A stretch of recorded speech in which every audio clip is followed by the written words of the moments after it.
A single flower bulb sold for the price of a mansion, and nobody even grew it yet. It wasn't greed that created the Dutch Tulip Mania of 1637. It was a virus. A very specific, very beautiful virus that infected tulip bulbs and painted their petals with flames of color, stripes and streaks of red, white, and purple that no gardener could create by hand. The Dutch had fallen in love with these striped tulips in the early 1600s.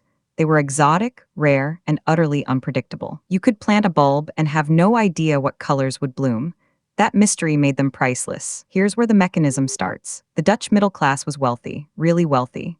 The Dutch had built their fortune on trade, spices from Indonesia, goods from the Baltic, shipping routes that made merchants richer than kings. When you have that much money and a flower nobody else can easily replicate, what happens? Prices climb, slowly at first, then not slowly. By the 1630s, certain tulip varieties had names. The Semper Augustus, the Viceroy, the Admiral van Enkhuizen. These weren't just flowers, they were status symbols like owning a rare painting or a luxury car today. A single bulb of a prized variety could cost as much as a house in Amsterdam.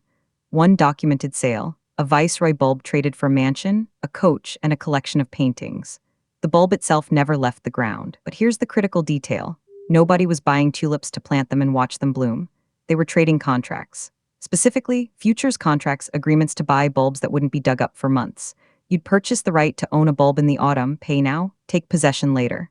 It's the same mechanism that lets farmers today lock in prices for wheat before harvest. Except this time, the commodity was flowers. The buyers had no farming experience. And the entire system ran on speculation. The trading happened everywhere. In taverns, in marketplaces, men who had never owned a shovel were buying and selling tulip contracts like they were stock certificates. A weaver might buy a contract from a butcher, who bought it from a merchant, who bought it from a baker. Each person paid a little more than the last, betting that the next buyer would pay more still. The price wasn't connected to what the bulb would actually cost to grow or sell. It was purely what someone else would pay. Exhibit 1, Prices Accelerated. A bulb that cost 6 guilders in 1634 cost 60 by 1636.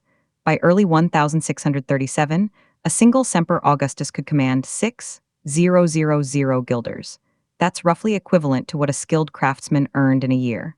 People were taking out loans to buy flowers they'd never see. Exhibit 2, the contracts became so divorced from reality that they started trading by weight. Traders measured bulbs in oz, tiny fractions of an ounce. A small piece of a prized bulb could sell for hundreds of guilders.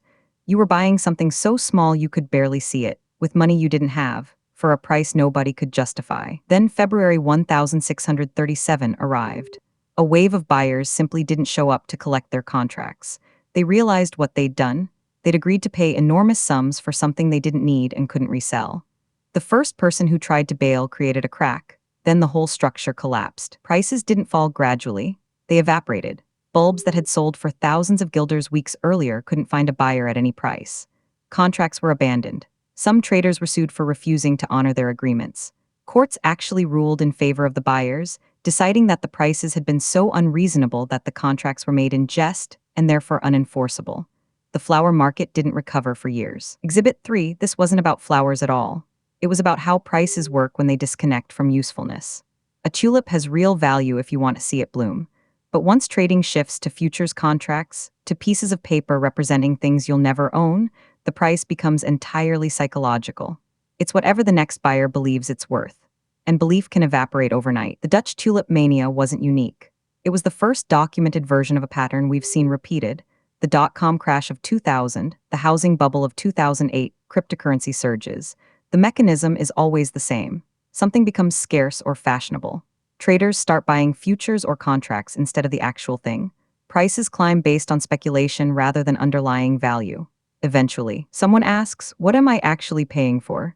And when enough people ask simultaneously, the system resets. What happened to the actual tulips? They kept growing. The virus kept striping the petals. Gardeners kept cultivating them. The flower itself never changed. Only the price, and the price was never really about the flower. The Dutch continued trading tulips after the crash. They still do. But they learned something. A flower is worth what someone will pay for the flower itself, not for a contract to maybe own it someday. The mania taught the world a hard lesson about the difference between value and price. Sometimes they're the same. Sometimes they're not even in the same country. This video is for educational and informational purposes only and is not financial advice. Always do your own research. If you want to understand how these patterns show up in modern markets and why they keep happening despite history, subscribe. There's a new financial mechanism explained every week. Subscribe, there's a new financial mechanism explained every week. This video is for educational and informational purposes only and is not financial advice. Always do your own research.